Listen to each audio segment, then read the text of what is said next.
I'm what happens when a broken soul meets divine timing. Crossbreed between deity and superhero. I'm hope personified. In other words, I'm a magician.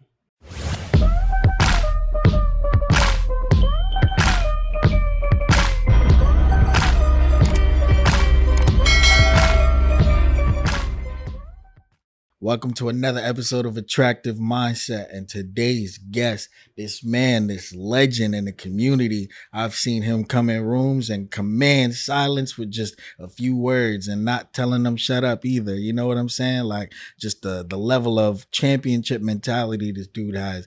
Absolute champion in every industry, anything he touches. I'm going to let him tell you more about himself, Mr. Roo. My brother, I appreciate the intro. I'm honored to be up here, man. It's beautiful, man.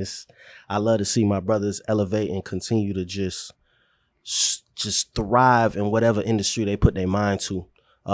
So I'm Roo the Poet, Roo the Shooter.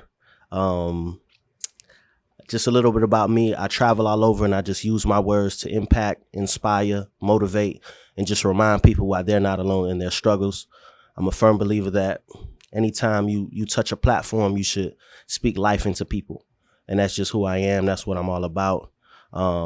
So I decided to go on my entrepreneurship journey and enter the photography space. And that's where Roo the Shooter comes in. And I just use that as a stepping stone, you know what I'm saying, a tool to really allow for people to grow in their businesses and their personal lives by giving them the content that'll push them forward. So that's what I do, and that's who I am. Absolutely, man. The moment I met you, it's been some years now. Bro. It's been some years, I met you at, I don't even remember which event it was, but the level of articulation you had with the words and the topics. You don't even just choose random topics. You talk about things that are not only relevant, but things that hit home, things that mean something to the Black community, especially. And you know what even got you going in that direction? Man, so it's always funny. So I used to be a gospel rapper, right? So I remember, I think this was like around the 5th grade. I had a mentor who introduced me to spoken word and everything like that. And the first time I ever heard of it, I was mind blown. I was like, this is unlike anything I've ever seen. You know what I'm saying? So from there, I was just like, I want to work at this craft and get fire. You know what I'm saying? Like, I really want to be able to touch stages. And that was before Instagram, for real. But I just knew that I wanted to be able to be like just a pioneer in that industry. You know what I'm saying? So I worked at it. I remember the first time I introduced it to my mom, she was like, Kigrimasa. You feel me? She was just like, she was not rocking with it. So I had gave up because, I'm Caribbean, and sometimes like Caribbean kids who are like first generation Americans, they fall victim to wanting that validation from their parents. So it's just like sometimes when they don't give you that validation, like you kind of look inward and be like, am I wasting my time? You know what I'm saying? Because you hold their opinion so valuable. But it's just like the older you get, you realize that they're only speaking from a perspective that they understand. So it's like if in the Caribbean, all they ever knew was like going to college and that was the way that you was going to make your money. That's the only perspective they can speak from. So it's just like once I got out of that mentality, I was like, yo, I'm finna do this for me because it's my life. And this is something that I'm genuinely passionate about. So once I picked the pen back up, man, I went to work, bro. And I just like, I believe in a lot of the things that I talk about. So it's like when I get on stage, I don't need to like do all the bravado and pump my chest out. I'm just speaking my testimony and just speaking that real. And just hopefully like my thing is if one life is changed, then my mission's accomplished. So it's like if I get in there, bro, and only one person is just like, bro, I rock with you, then my mission is complete, dog. So that's it.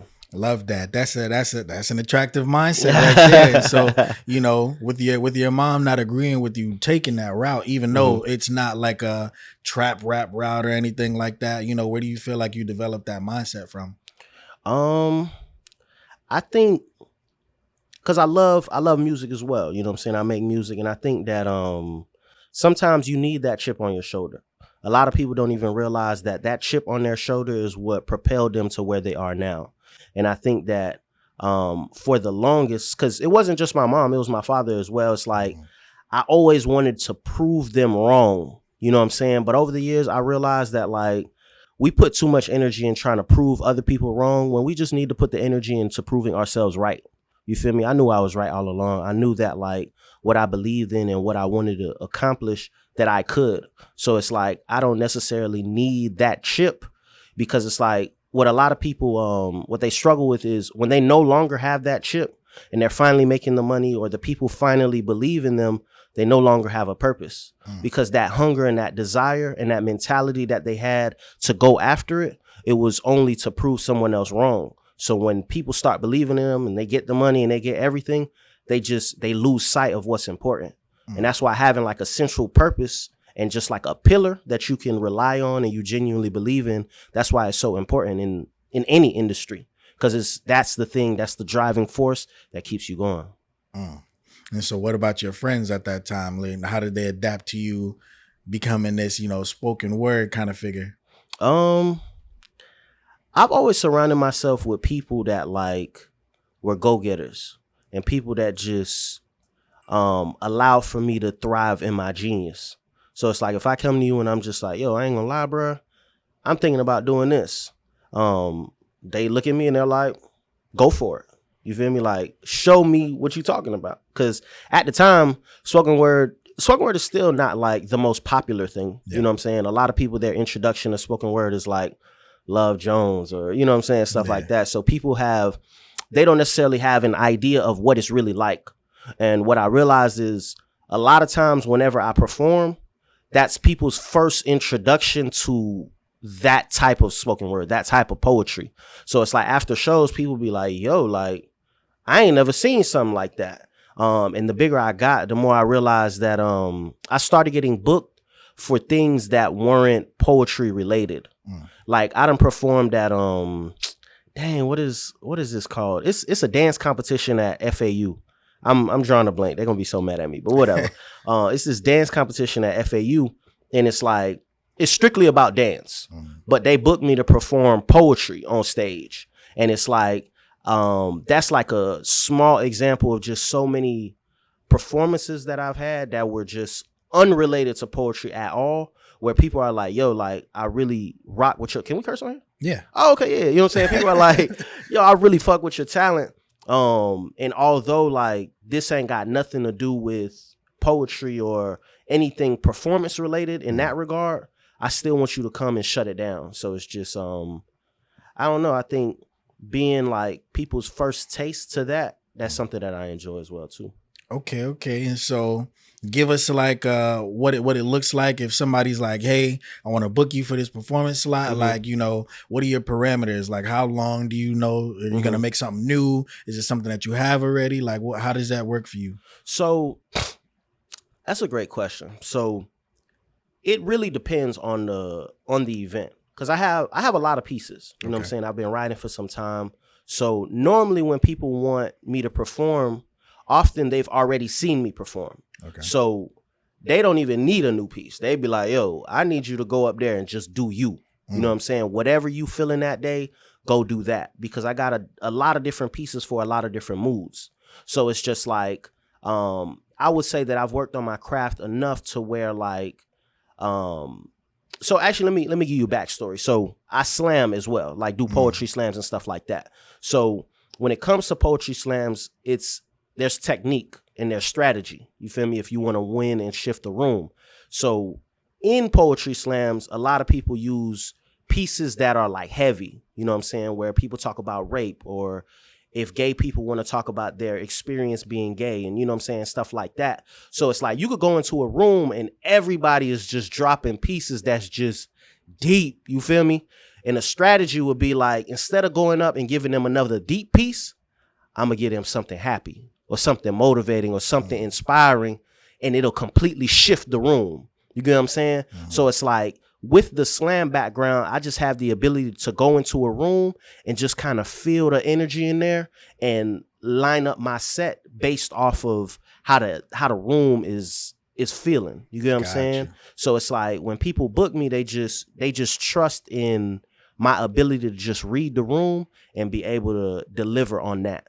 But as far as like timing, um, I don't know. Like I would say I need about 15 minutes at least at this point in my career, because it's just like I want to be able to get on stage and have people really like understand the story. You feel me? So I think I'm at a point in my career kind of like how Dave Chappelle is. Okay. You know what I'm saying? Like when Dave Chappelle get on stage, it's less about the jokes but more about like the message he's sending.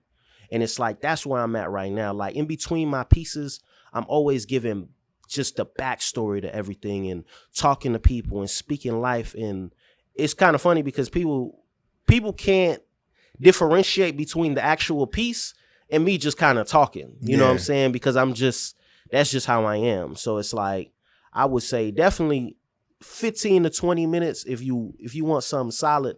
But I could rock out for 30, 45. Like it really don't matter. But it's just I've been away from the stage for a while too. Okay. You know what I'm saying? Like as I've transitioned into photography, that takes up a bulk of my time. And now I'm like getting back into the rhythm. Like I just bought like a home studio. Okay. Like I'm really about to like get back into it. And I feel like at this point in my life it's real exciting because it's like I always said that I wanted photography to be the stepping stone for me to be able to do everything else I want to do. And it's like now I'm starting to see that come to fruition. And so tell us about photography. How'd you even get into that realm? Okay. So one of my boys, I don't know if you know Royal Eyes. Do you know Royal Eyes? Yeah, I do. So during COVID, I was managing Royal Eyes. I was like his assistant manager, whatever. And we were rocking, you know what I'm saying? Like I'm really doing all the managerial duties and I never wanted to be a photographer. Like when I say never, bro, like hand on the Bible, somebody can put a gun to my head. I'm like, I'm not doing this. You feel me? But he eventually moved to Atlanta. So it's like in him moving to Atlanta, I needed to do something. You feel me? And before COVID, I was working at Fridays. You know what I'm saying? And it was like, I ain't going back to Fridays. Yeah. So literally the next day, bro, I just went and I brought all the equipment. Like literally his entire setup, I bought the exact same setup. I was like, you know what? I don't know much about cameras and photography, but I know enough from the business side of it because I was his manager to know like, if I know how to handle the business side, I could learn the technical side. Yeah. You feel me? So I went and got the camera and you know what I'm saying? I'm already well known. So like I started doing collabs with like some of my friends and some of like the popular models and stuff like that just to like work and tweak and figure it out. But then like as I started going, I remember being so nervous to like say that I was a photographer because I thought people would be like, I never seen this for you or whatever. Like, because it's very difficult to pivot. And that's something that a lot of people don't even realize. Like, it's tough because you create this identity for yourself and you feel like people finally buy into that identity. So when you pivot, you think that people gonna be like, he failed or he don't believe in himself no more. And sometimes that's not what it is. It's just for this season, I need to embark on this journey. That way, when I pivot back, it all makes sense. You feel me? It's all connected. You know what I'm saying? So, yeah, that's essentially what happened. And things just started growing overnight. You know what I'm saying? Like I wake up, have a DM from a blue check mark. Before it was that easy, you know what I'm saying? But I get a DM and be like, oh wow, like you trying to work with me, you know what I'm saying? And it started growing. I grew my clientele list and everything like that, and it's been a blast ever since. Nah, that's definitely dope. So Royal Eyes is how you got into the photography game. Yeah, I would say Royal, and definitely my girl too. Okay. Like, cause my girl is an entrepreneur. And she was like the motivating factor for sure. Cause it's like, I would say Royal introduced me to just the photography world and what it could look like. But I would say like my girl really, showed me the light. You feel me? Because when I was doubting myself and genuinely being like, yo, I don't know if I could do this. She was really like, nah, like if anybody could do this, it's you. Like you already have the mindset. You already have the tenacity. All you got to do is just put it out there and let the universe do what it do. And it was like when I finally got the courage to put it out there, it was received so much better than I could have imagined. It's like I would definitely have to credit her as well too. Fellas, ladies, whatever the fuck you are out there, Yeah, it's important to have the right person in your life. that's valid. Absolutely. Okay, so you said your girl's an entrepreneur. What does she do? So she is building the framework for a multimedia agency. Okay. So like a marketing and media agency. It's called Decaf Digital, and she essentially is like the brains behind a brand. So literally you can give her your idea and she'll bring it to life. So she designs websites. She designs like the hang tags, the product labels, like literally everything you need in your business, A to Z. She'll get it done for you. Okay, might have to hit her up for some tags For and sure, stuff. for sure, Okay, for sure. okay, cool. So, what's the name of it again? Decaf Digital. Shout out to Decaf Digital. You know what I'm saying? Yeah. All right. So, on your journey between both worlds, which are kind of different, they both have a creative aspect to it, but different audience for sure. What do you feel like is a way for you to blend that? To blend it. So I think it's blended in that I can create my own content now. Okay. So it's like in all the equipment that I've acquired and everything like that, I have the eye that I didn't have when I was just a poet and a music artist. You feel me? Now that I'm behind the cam and I have an understanding of what goes on with it, I can create my own vision and execute it as well. And it's kind of funny because it's like I feel like you caught me at a really good time. Because right now I feel like I'm in a renaissance period. Because for some time I made a lot of excuses for myself. When you're on your journey, you always say things like, man, if I had this, I'd be doing that. If I had this, I'd be doing that. And it's like the other day I caught myself, I was like, dog, once I get this microphone, I'm on it. And I was just like, bruh, like 2 years ago, I prayed for everything that I have now and even more. You feel me? It's like I got like 2 cameras. I got hella lighting. I got this. I got that. And I'm still saying like, I'm not going to do it until I got this. And it's just like there was a level of hunger that I had back then when I was just recording off the iPhone 10. You know what I'm saying? Really doing it. So it's just it's just funny. I think that sometimes we get so caught up in what we don't have that we don't realize what's right in front of us. And so do you feel like you're originally from Miami? Yeah. And so do you feel like being in Miami your whole life kind of influenced how you deal with business, or would you ever go somewhere else? So I've always been very open to going somewhere else. I think that when you go somewhere else, one, being from Miami unlocks a level of hunger within you in and of itself. But 2, I think people from other places receive people who are from Miami a lot better than Miami people receive Miami people. But one thing I can say is I don't necessarily subscribe to the notion that like you have to leave Miami to be successful. I think that you just got to navigate Miami in a way that allows for you to not get caught up in the mix. And that's what a lot of people do. They get caught up in being in a certain audience and then being grouped in that audience when there's so much more that Miami has to offer. It's like this is a melting pot. So you can do business with all kinds of people here. And tourists always come to Miami. Like that's something that like I really love about living here, because I could go inside the W, hop in the elevator and see a billionaire. You know what I'm saying? Like just the most random things happen. And it's like a lot of my clients I've met actually in person. Like sometimes I go to the elevator, I'm at like the grocery store, or like even one time I was in the elevator and this dude came on the elevator. He had like 2 Richard Milles. You feel me? And I had on my watch and he looked at my watch. He was like, yo, that's a nice watch. I looked at him. I'm like, well, you got a nice watch. And it was like from there, you know what I'm saying? We chopped it up. And then I was like, yo, I'm a photographer, da, da, da. He was like, oh, that's dope. My wife is looking for a photographer while we in town. Boom, boom, boom. We chopped it up. And that was that. And it's like, I think that there's so many opportunities for people here.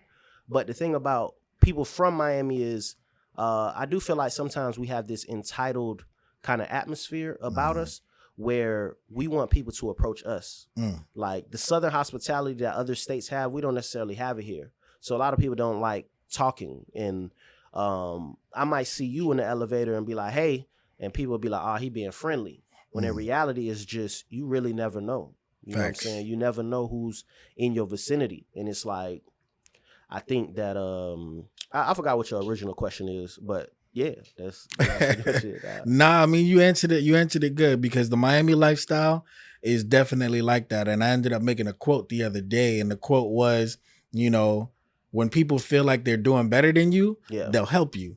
When people know that you're doing better than them, they'll use you. And so, you know, I'm from New York. And so, you know, just the hustle, the vibe, I come out here and I got that dog in me, you know what I'm saying? And so we've grown the companies, we've done all that type of stuff, but I realized, like, yo, I'm helping the people, I'm doing this, I'm doing that. And certain people that I was helping, they were helping me back at the time because they felt like they were doing better than me. Yeah. And then when they realized that it's the opposite, they were like, hold on, you know, they start either pulling back or they're like, okay, I'm going to use you for this, or I'm going to use you for that.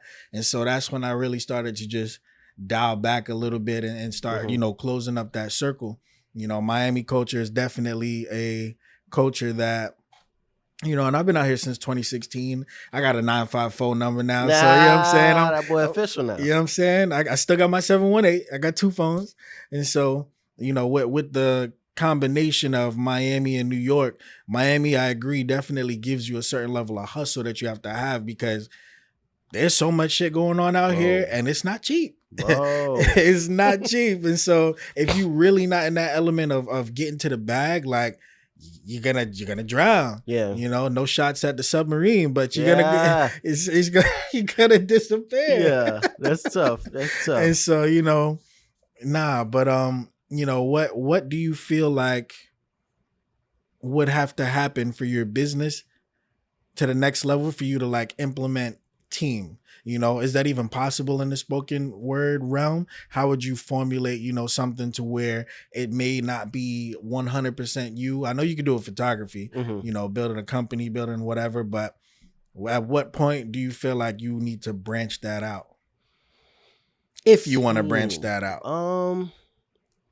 I think being the creative by yourself, I don't know if there's ghostwriters for poets. I don't know if there that's might like be. There might be. But I don't know. I've never heard of poets using ghostwriters. But as far as like a team, the team would have to be similar to like a label or something like that, where you have a manager, you have even like a touring manager. Just that aspect of it, when it gets to a point where you need to answer hella emails, or you have merch, or you have, you know what I'm saying, tour dates and different things like that. That's when like your team expands.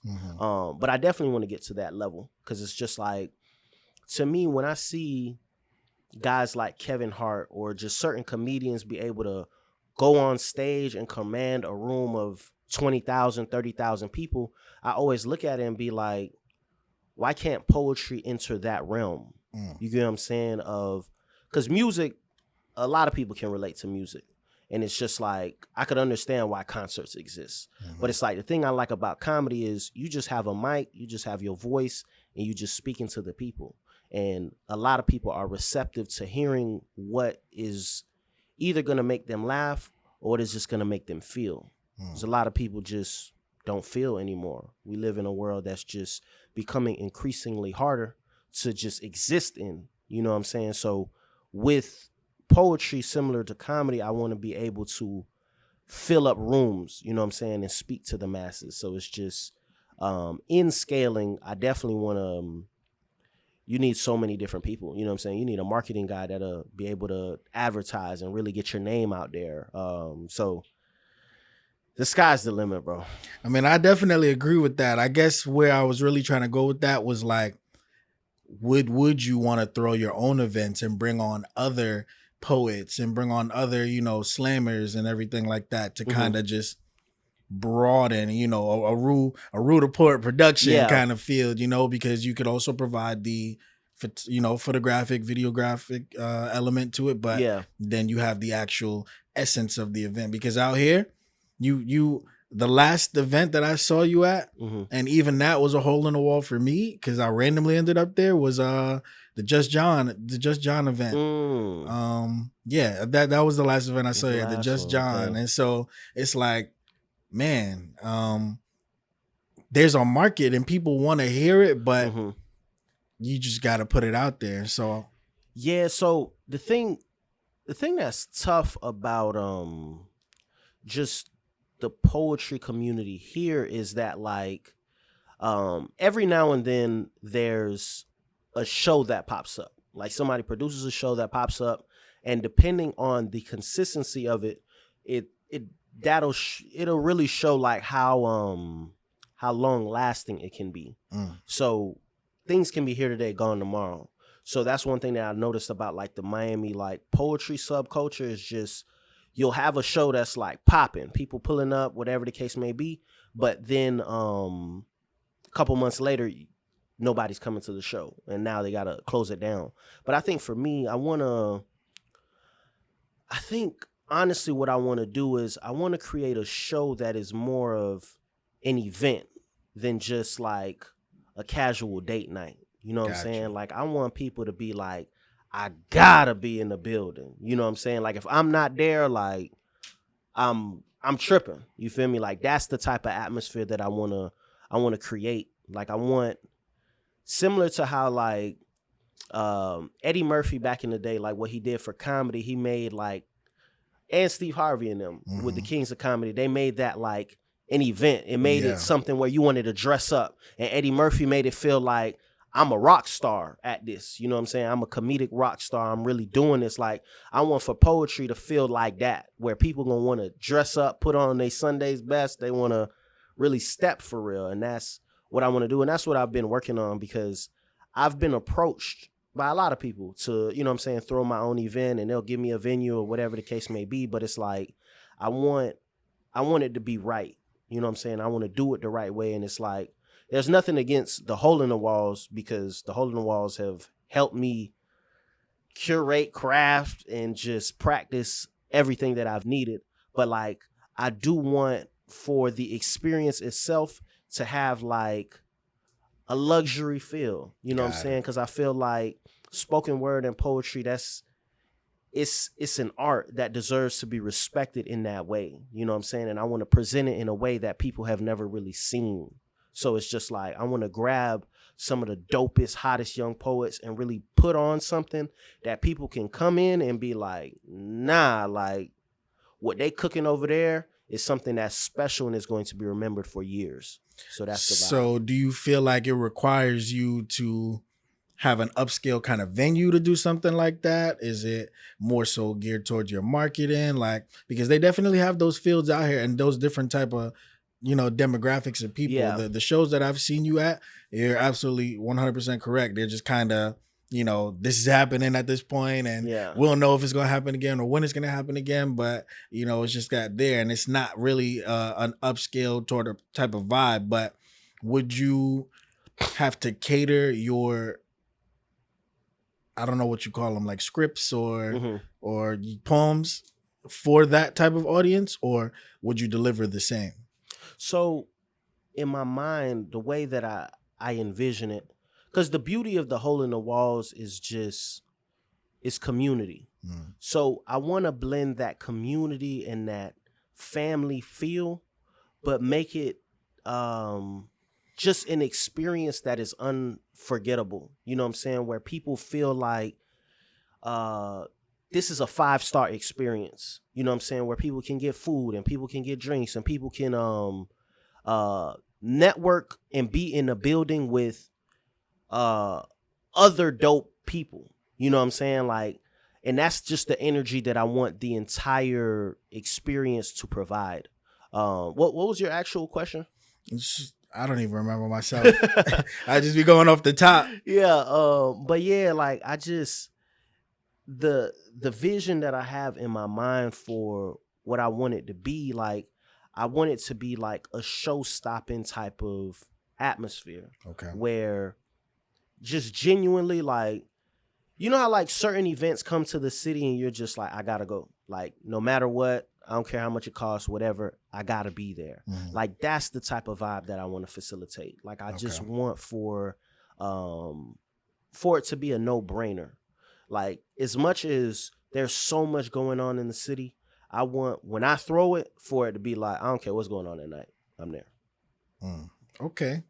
Nah, because I'm a visualizer, so I'm Yeah. trying to visualize like an event like this. You got a live band behind you, you know what I'm saying? Got on the mic. Nah, that would definitely be dope. And so when you write a poem, Yeah. what kind of mood are you in? What kind of vibe are you in? How do you get into that zone to really say, yeah, this is what I'm gonna say and this is how I'm gonna flow, and then memorize that? So it just depends on where I'm at in life. So I like, when I write, typically it's just based off of my own story. So wherever I'm at in life, when it comes to me, it just comes to me. Like, I've written a lot of poems on flights. I don't know what it is about traveling and experiencing life that just inspires me. But anytime like I go on a trip, I have a blast. I come back home and I'm on that plane and I'm just recentering. And then I just start writing. You know, there's a scientific thing to that, right? Yeah, no, I had seen that. I forgot who said it, but they said that like your creative juices just flow a lot better in the air. Yep. And I actually didn't know, but it's just something that just naturally just kind of happens. And I thought it was just me getting inspired from the trip itself, but shoot, there might be some science to it. You know what I'm saying? But yeah, nah. But as far as memorizing, it's just repetition. Because for me, I'm a firm believer that you shouldn't memorize until you get it right. You should memorize until you can't get it wrong. You feel me? So yeah, that's just pretty much it. So have you ever like messed up on stage or anything All the time. during performances? All the time, bro. How do you recover? Sometimes it's really just like, you always got to keep your composure.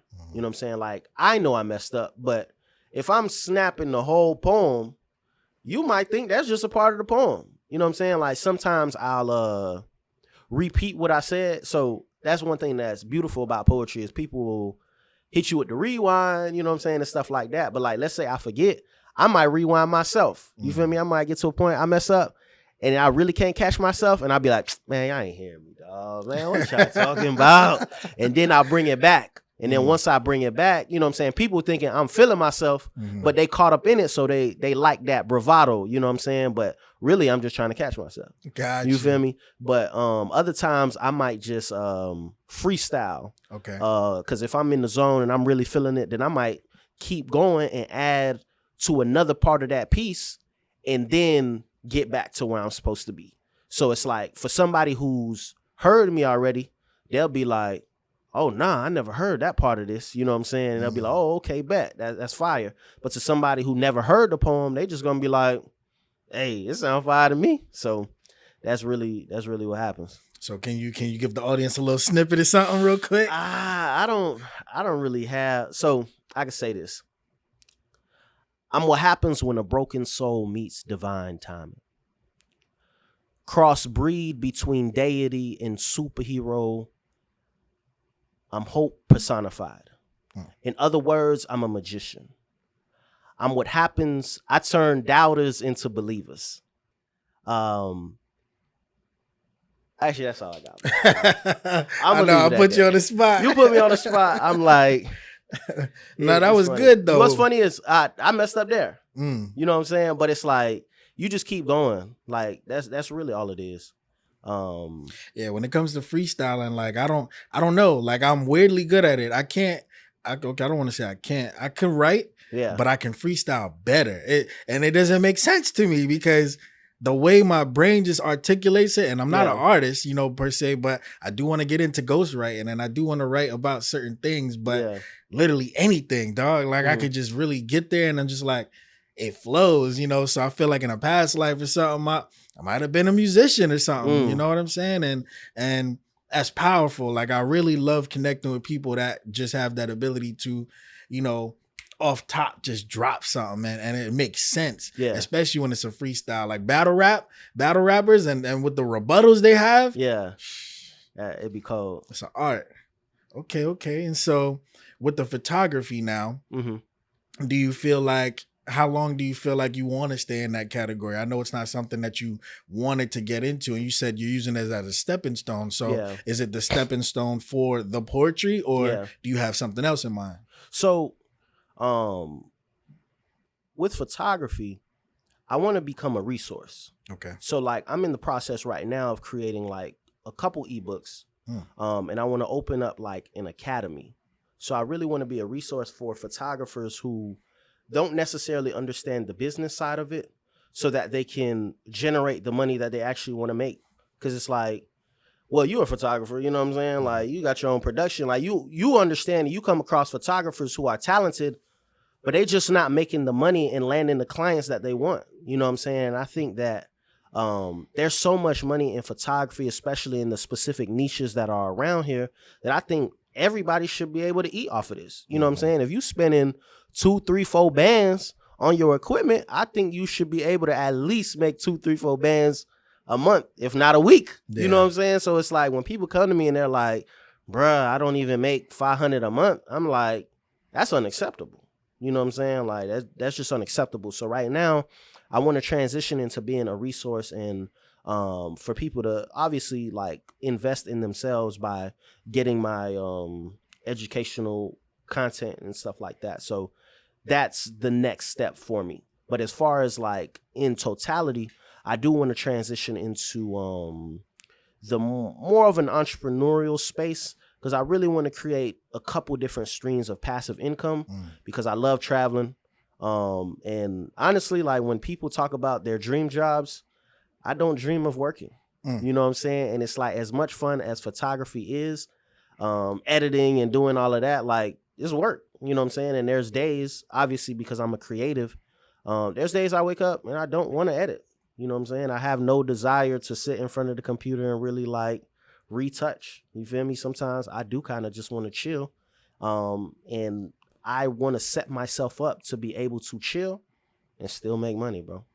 I feel that. Nah, I definitely feel that, because you know, it's definitely a gray area, and the less people know, how do I want to frame this? I'm gonna offend somebody regardless. So I don't really know how I want to frame this, or a lot of people, when they see ROV Productions, they have a thought process on what they think it is. Yeah. Same thing almost like McDonald's. Like, you know, people think McDonald's is in business for food. Yeah. They're in business for real estate. They have chain restaurants around the world globally. You know, that's where the mass of their money comes from, you know, and people can't wrap their head around things that aren't within their direct vicinity. You know, I'll have some people in ROV that are like, I didn't know this person was in ROV. And I tell them, you're not supposed to. You know what I'm saying? And so it'll have these different things. You know, we have over 50 contractors in, like, you know, a few different states now, and not in 1 year, but for the total of ROV, you know, on paper, you know, anybody, if they want to fact check me, on paper, because them taxes definitely fucking real. You know what I'm saying? Is, you know, we've done over 1.3 million.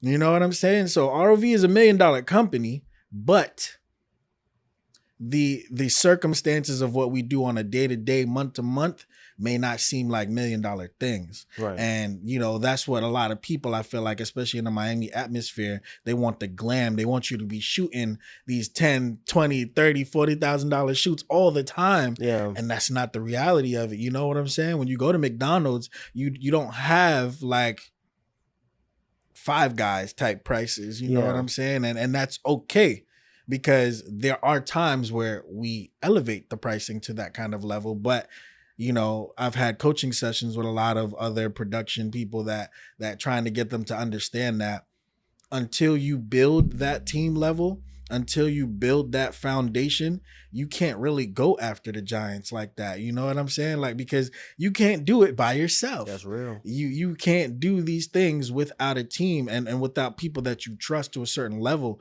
because you only get one chance. They got to execute that vision. Exactly. You only get one chance. And if your team is not on the same page, you get a bunch of random people. The random people won't care about it as much as your team will, as much as you will. So, I just definitely had to add that in there, because a lot of people don't see it that way. And for you, you definitely, I see your page and I see what you do. You do amazing work. You definitely have the high level clientele and everything. And so, did you start off like that because of your connection base, or do you feel like you developed that because of your just natural law of attraction?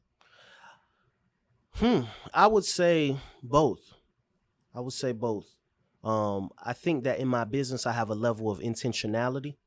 And I pride myself on underselling and over delivering.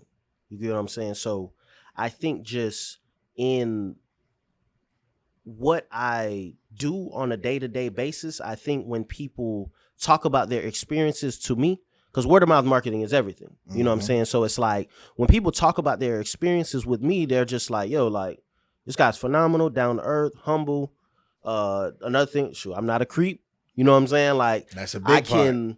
I can sleep well knowing that, like, no girl is gonna come out and be like, he made me feel uncomfortable, or you know what I'm saying? Like, there's just, it's not happening. You know what I'm saying? So it's just like, I think that in the experience that I give my clientele, I think over time, because you never really know who people are connected to. Yeah. You know what I'm saying? Like, even with the 6 degrees of separation, like sometimes it don't be 6 people that's in between. It'd be one person. Facts. You feel me? So it's just like, all it takes is for one person to really like put your name in somebody's ear, and it's like, okay, bet, I'm gonna check them out. And I think just over time, the more clients that I've worked with and the more the portfolio that has been built, people are just like, yo, I'm willing to take a chance on him. And then once they shoot with me, they're like, nah, I got to tell everybody about you.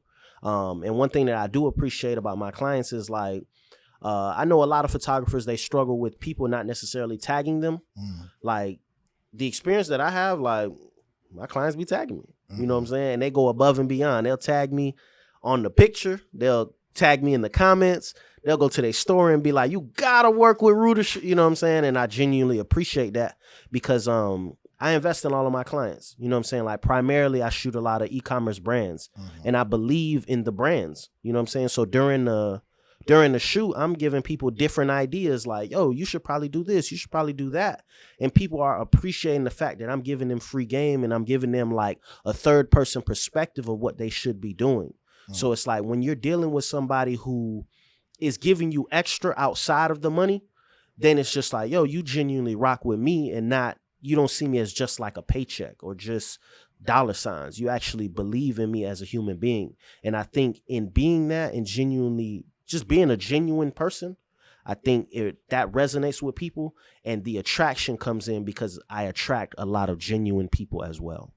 And so I definitely want you to touch on that, because you said something important. And so you giving extra for, a client, and say you've had this recurring for 1-2 years, when does that stop, or does that ever stop? How important do you feel that is to give continually that extra level of critique, just an edit, stay a little longer, maybe take a little pay cut or whatever? Yeah, I think it's important for me only because it's just like I said, photography is a stepping stone for me. So it's like, I don't know how long I'm going to be a photographer.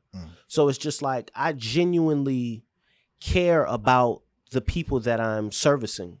So it's like, for me, sometimes I take pay cuts.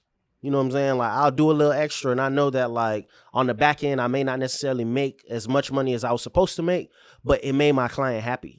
You know what I'm saying? And that's really why I got into photography, is because I seen that there was a void of photographers who actually care. You know what I'm saying? That actually, like, want what's best for you and not necessarily what makes them the most money. So it's just like, because I wanted to enter this space and be a photographer that people are like, nah, you gotta work with him. You know what I'm saying? There's a lot of talented guys out here. There's so many in Miami who There's a are lot. really, really dope. But it's like what sets me apart is just the fact that I care and people can sense that I care. So it's like, when will it stop? I don't think it's ever gonna stop. This is just who I am. You know what I'm saying? Like, this just, I don't mind giving back and giving game. And even the quote that you said about like, when people feel like they're above you, they'll help you. But you know what I'm saying? Like, I think that that's such a fire quote. But it's like, for me, it's like, if I'm above, I'm gonna help. If you above, I'm gonna still help. You know what I'm saying? Because at the end of the day, we all win. And I think a lot of people, when you're above them, they try to pull you down. But it's like, it don't gotta be that way. Because if you continue to push somebody up, eventually they might turn around and be like, you done pushed me up, I'm gonna pull you up. And that's just how it is. And that's what I've experienced. So Okay. yeah. So what would be 3 key pieces of advice? You can mix it between the poetry and the photography. What would be 3 key pieces of advice that you would give somebody trying to get into these fields? Since it's 2, do 4. Let's do 4. Do 4. So 2 and 2. 1, I will always say, remain true to yourself. No matter how cliche that sounds, is that when you are authentically yourself, you will attract people that resonate with you, and they will buy into you. And I think that transcends both, because it's like, when I was a poet, or not when I am a poet, in being a poet and me being authentically myself, I built a brand that people are like, he is not faking this. He is being genuine, and he's a solid person. So when I transitioned into photography, people were able to make that transition with me and believe in me, because I stayed true to myself and I was always authentically myself. Another thing that I can say, as far as like with poetry, this still kind of is on the stay true to yourself, but it's just more so, understand your purpose. So that's the second thing. Understand why it is that you have decided to do whatever it is that you want to do. And that's in poetry, photography, whether you're a hairstylist or whatever the case may be. Understand like your pillars, because those are going to be the things that keep you grounded. And whenever things start to take off, or even on the days where things hit rock bottom, because one thing about entrepreneurship is there are highs and there are hella lows. Facts. You feel me? And I want for people to understand that, like, for as beautiful as as beautiful as it is, and it may seem, and a lot of these Instagram entrepreneurs are making it seem like they making 50 bands every day and all this other stuff, like, trust me, dog, it is not beautiful every single day. And just understand, like, when you understand your purpose and your pillars, it'll keep you level-headed. So I would say, understand your purpose. Third thing, dang, I just had it on my mind.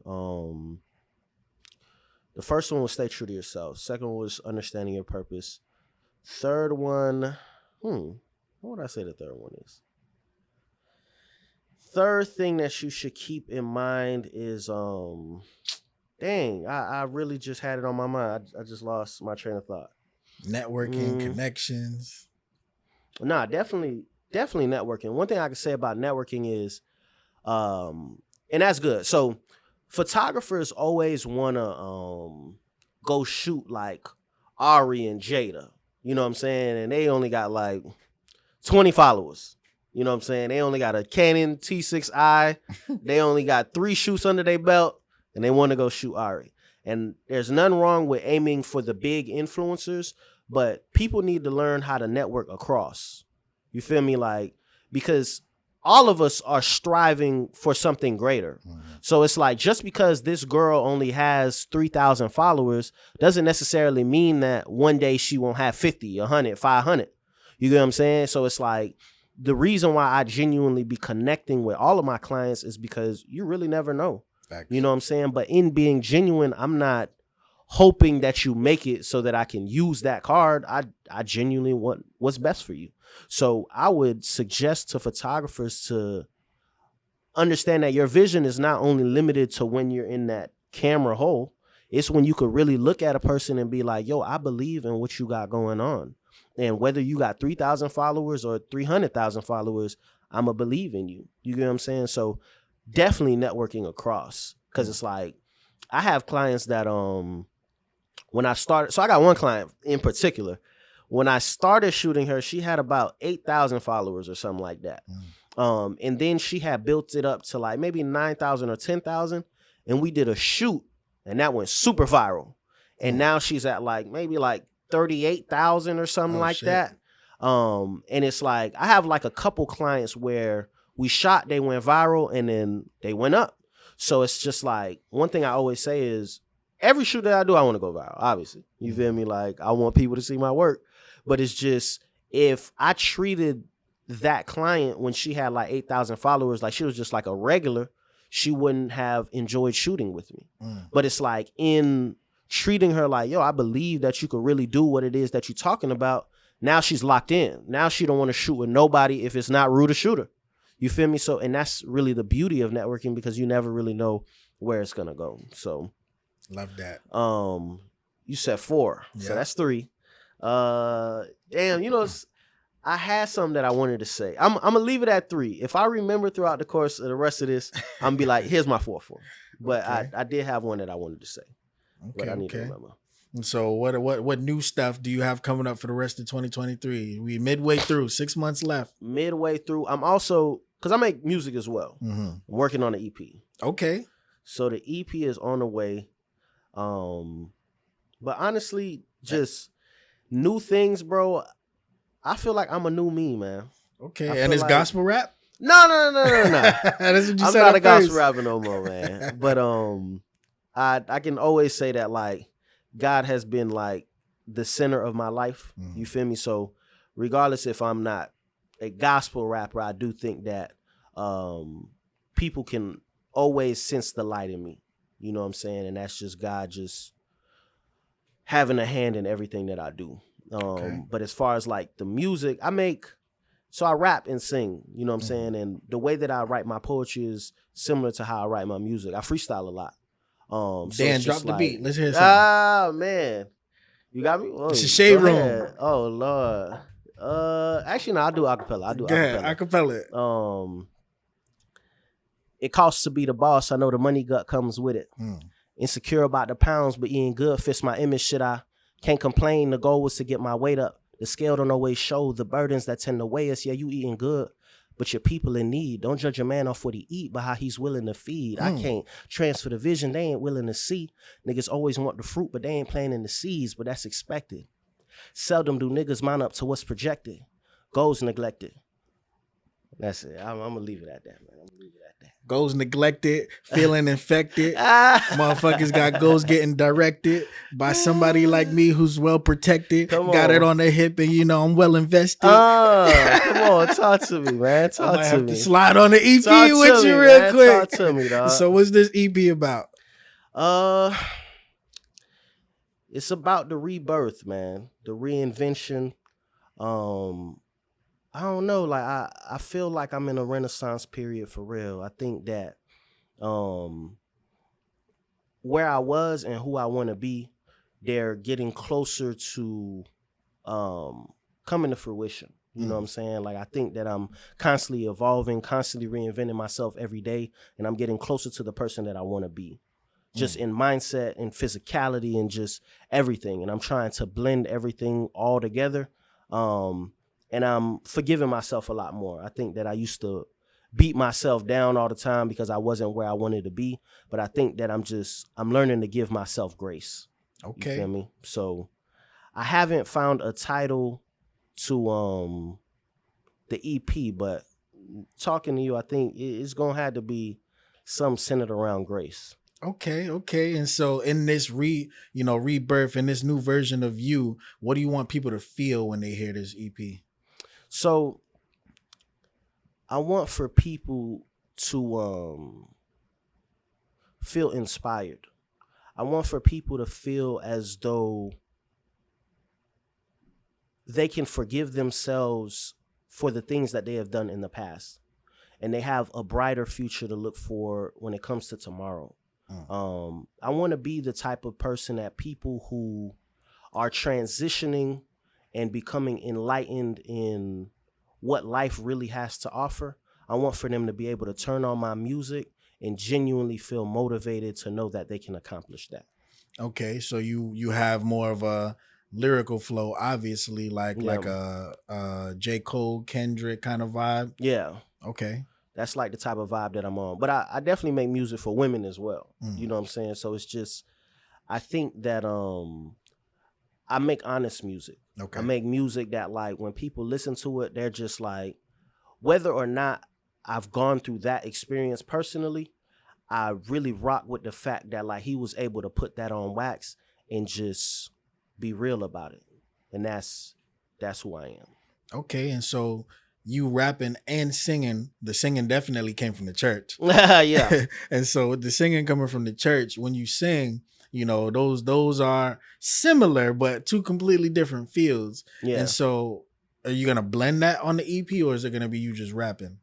Nah, I'm blending both. Okay. So it's just the singing, I rap sing. So it's like I'll Got you. sing, rap. It's just it depends what the beat and what the song calls for, honestly. Okay, okay. No, that's definitely dope. Man of many hats. I like that. I like that. So Roo the Poet, Roo the Shooter, Roo the Uh I don't know, man. Roo the Musician. But okay, nah, that's dope. I'm definitely looking forward to that. So when exactly might you drop the EP? I don't know. I don't know. I definitely know it'll be a surprise drop.